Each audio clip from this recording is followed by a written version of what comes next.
सबसे महत्वपूर्ण निर्णय राज्य में शिक्षा बहाली की और नियुक्ति की नियमावली के का निर्णय मंत्रिपरिषद ने आज लिया है। इस नियमावली का नाम होगा बिहार राज्य विद्यालय अध्यापक नियुक्ति स्थानांतरण अनुशासनिक कार्रवाई एवं सेवा शर्त नियमावली 2023। इस नियमावली के तहत अब जो भी नियुक्तियां राज्य सरकार शिक्षकों की करेगी वह अब राज्य कर्मी होंगे, राज्य सरकार के कर्मी होंगे। यह एक महत्वपूर्ण निर्णय है। इससे पूर्व आपको जानकारी होगी कि राज्य सरकार राज्य में पंचायत शिक्षक, पंचायत समिति शिक्षक और जिला परिषद के शिक्षक और नगर निकाय के स्थानीय निकायों के शिक्षक रहा करते थे। अब जो भी नई नियुक्ति होगी अब वो राज्य सरकार नियुक्त करेगी। राज्य सरकार नियुक्ति के लिए एक अलग परीक्षा आयोग के माध्यम से लेगी। तो एक आयोग जो राज्य सरकार निर्धारित करेगी, हो सकता है बीपीएससी, हो सकता है कोई भी आयोग जो है जो निर्धारित करेगी, उसके माध्यम से राज्य सरकार परीक्षा लेगी और परीक्षा के माध्यम से ही अब नियुक्तियां होंगी। इस नियुक्ति में भाग लेने के लिए जो अर्हता होगी वह मैं पढ़ देता हूं। इसकी नियुक्ति की जो अनिवार्य अर्हता है, भारत के नागरिक हों और बिहार राज्य के स्थायी निवासी होना चाहिए, ये पहली अर्हता होगी।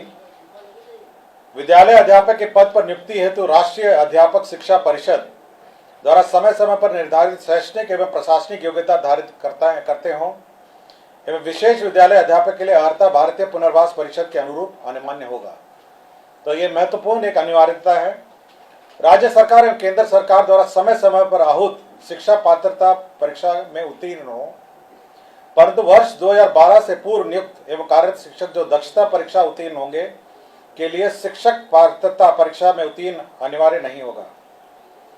विषय विशेष के लिए अलग से विशेष अर्हता का निर्धारण विभाग द्वारा समय समय पर किया जाएगा।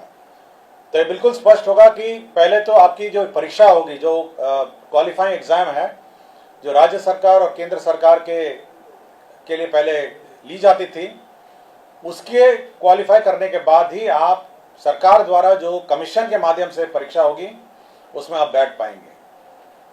तो पहला एक एग्जाम जो सभी ने लिखा है, चाहे वो टीईटी हो और अन्य जो शिक्षा परीक्षाएं हैं, उसको क्वालिफाई करने के बाद आप राज्य सरकार के कमीशन द्वारा जो सरकार जो कमीशन निर्धारित करेगी उसके माध्यम से जो परीक्षा ली जाएगी तो बहाली उसके माध्यम से होगी।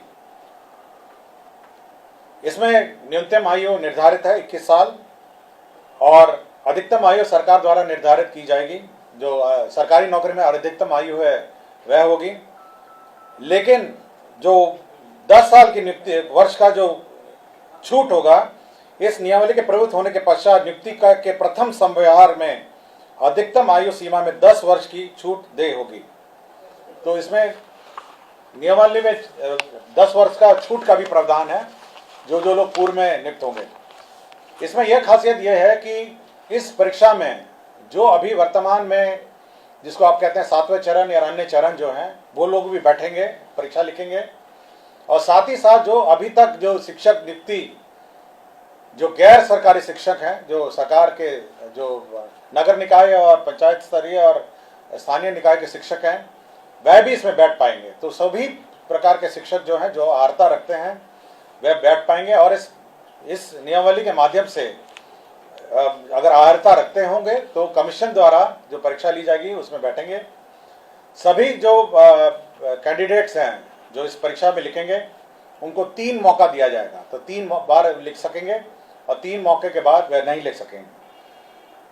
जहां तक रिजर्वेशन की बात है, सारा राज्य सरकार द्वारा निर्धारित आरक्षण रोस्टर का पालन किया जाएगा। और लेकिन साथ ही साथ जो आरक्षण है प्राथमिक एवं मध्य विद्यालय के मूल कोटि एवं स्थानक कोटि के विद्यालय प्रधानाध्यापक के पद पर प्रत्येक विषय में न्यूनतम 50% महिला अभ्यर्थियों की नियुक्ति की जाएगी। जो वर्तमान में शिक्षा में जो आरक्षण लागू है वह यथावत रहेगा, किंतु अन्य जो महिलाओं को छोड़ के अन्य जो राज्य सरकार का जो आरक्षण का नियम है वह लागू होगा। इसके साथ साथ अब सरकार के जो कानून हैं, सरकार के जो नियम हैं, सरकार का जो पेंशन है, सरकार का जो निर्धारित एनपीएस पेंशन है, ये सब लागू होगा। सरकार के जो आचरण है वो लागू होगा। यह नियुक्ति अब जिला संवर्ग के रूप में होगी, जिसमें जिला के अंदर स्थानांतरण का प्रावधान है और अंतर जिला का भी स्थानांतरण का विशेष परिस्थिति में प्रावधान है। संपुष्टि, सेवा संपुष्टि भी उसी अनुसार है, शिकायत अपील भी उसी अनुसार है। और कैबिनेट ने यह निर्णय लिया है कि अब अन्य किसी प्रकार से शिक्षा की नियुक्ति नहीं की जाएगी, शिक्षक की नियुक्ति नहीं की जाएगी। केवल जो सरकार द्वारा निर्धारित कमीशन है उसके माध्यम से परीक्षा होगी और उसी माध्यम से अब शिक्षा नियुक्ति होगी। यह बिल्कुल कैबिनेट ने स्पष्ट निर्णय ले लिया गया है। सप्तम केंद्र पुनरीक्षित वेतनमान संरचना में वेतन जो प्राप्त कर रहे हमारे सरकारी पदाधिकारी कर्मी हैं, उनको 1/1/2023 से के प्रभाव से डीए का जो रेट है वो 38 के स्थान पर बढ़ा के 42% हो गया है। राज्य सरकार को इस बढ़ोतरी में 1690 करोड़ का अधिक व्यय होगा, तो 38 के स्थान पर अब 42% डीए होगा। राज्य सरकार ने अपना जो कंटिजेंसी फंड है उसको 350 करोड़ से बढ़ा के 10,000 करोड़ कर लिया गया है।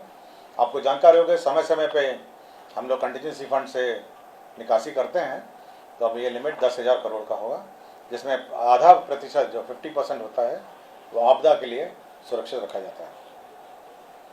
पटना जिला अंतर्गत जो वाल्मीकि का परिसर है उसमें 6.5 एकड़ जो ज़मीन है वह वर्तमान में भारतीय कृषि अनुसंधान परिषद को आवंटित है। अब वो जो ज़मीन है वो बिपाड़ के एक्सपेंशन के लिए स्थानांतरित कर दी गई है और यह निर्णय लिया गया है। और बिहार पुलिस में ईआरएसएस का जो सिस्टम लागू है उसमें जो अंडरग्राउंड केबल नेटवर्क है उसमें जो शुल्क, राइट ऑफ वे शुल्क दिया जाता है ईआरएसएस पुलिस मुख्यालय और अन्य स्थान के लिए, ईआरएसएस के योजना के लिए, तो ये शुल्क, राइट ऑफ वे का शुल्क माफ हो गया है।